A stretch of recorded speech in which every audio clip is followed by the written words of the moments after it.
السلام علیکم۔ Welcome to دستان ایمان فروشوں کی ایپیسوڈ 4۔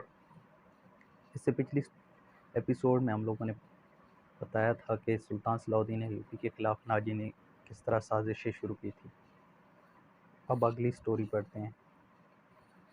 سلطان صلاح الدین ایوبی اپنے نائبین کے سامنے بیٹھا، ان کے ذہن میں یہ نشین کرا رہا تھا کہ وہ حکومت کرنے نہیں آیا اور نہ ہی کسی کو حکومت کرنے دے گا۔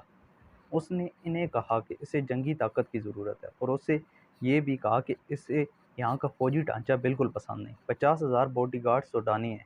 ہمیں ہر خطے کے باشندے کو یہ حق دینا ہے کہ وہ ہماری فوج میں آئیں، اپنے جوہر دکھائیں اور مال غنیمت میں سے اپنا حصہ وصول کریں۔ یہاں کی عوام کا معیار زندگی اسی طرح بلند ہو سکتا ہے۔ سلطان صلاح الدین ایوبی نے انہیں بتایا کہ میں نے ناجی سے کہہ دیا ہے کہ وہ عام بھرتیاں شروع کر دے۔ کیا آپ کو یقین ہے کہ وہ آپ کے حکم کی تعمیل کرے گا؟ ایک ناظم نے اس سے پوچھا۔ کیا وہ حکم کی تعمیل سے گریز کرے گا؟ سلطان صلاح الدین ایوبی نے سوال کیا۔ وہ گریز کر سکتا ہے، ناظم نے جواب دیا۔ فوجی امور اسی کے سپرد ہیں، وہ کسی سے حکم لیا نہیں کرتا، اپنی منوایا کرتا ہے۔ سلطان صلاح الدین ایوبی خاموش رہا، جیسے اس پر کچھ اثر ہی نہ ہوا ہو۔ اس نے سب کو رخصت کر دیا اور صرف علی بن سفیان کو اپنے ساتھ رکھا۔ علی بن سفیان جاسوسی اور جوابی جاسوسی کا ماہر تھا۔ اسے سلطان صلاح الدین ایوبی بغداد سے اپنے ساتھ لایا تھا۔ وہ ڈھیر عمر آدمی تھا، اداکاری، چرب زبانی اور بھیس بدلنے میں مہارت رکھتا تھا۔ جنگوں میں اس نے جاسوسی کی بھی تھی اور جاسوسوں کو پکڑا بھی تھا۔ اس کا اپنا گروہ تھا جو آسمان سے تارے بھی توڑ لاتا تھا۔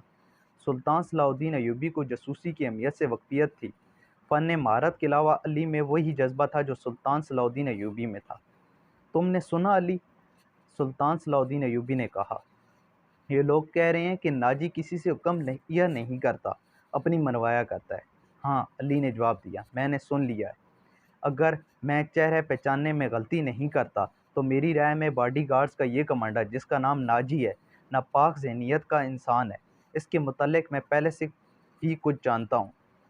یہ فوج جو ہمارے خزانے سے تنخواہ لیتی ہے، دراصل ناجی کی ذاتی فوج ہے۔ اس نے حکومتی حلقوں میں ایسی سازشیں کی ہیں جنہوں نے انتظامی ڈھانچے کو بے حد کمزور کر دیا ہے۔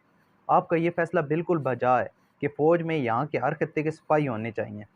میں آپ کو تفصیلی معلومات فراہم کروں گا۔ مجھے شک ہے کہ سوڈانی فوج ناجی کی وفادار ہے، ہماری نہیں۔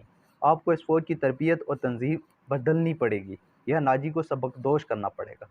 میں اپنی صفوں میں ہی اپنے دشمن پیدا نہیں کرنا چاہتا، سلطان صلاح الدین ایوبی نے کہا۔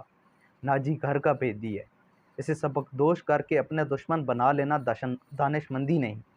ہماری تلواروں غیروں کے لیے ہیں، اپنوں کا خون بہانے کے لیے نہیں۔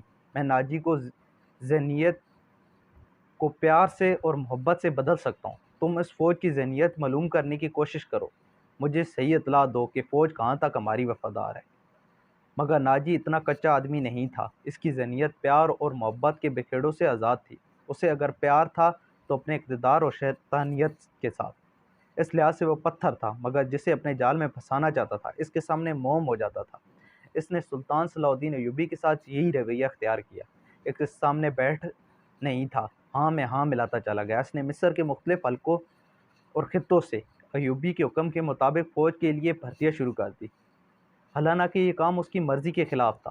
دن گزرتے جا رہے تھے، سلطان صلاح الدین ایوبی کو کچھ پسند آنے لگا تھا۔ ناجی نے اسے یقین دلایا کہ سوڈانی باڈی گارڈز فوج حکم کے منتظر ہیں اور یہ قوم کی توقعات پر پوری اترے گی۔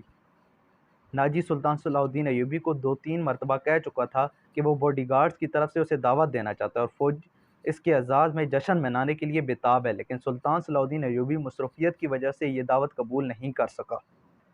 سلطان صلاح الدین ایوبی اپنی مصروفیات کی وجہ سے اس دعوت میں نہیں جا سکا۔ اس نے ناجی سے معذرت کی اور کچھ ٹائم طلب کیا۔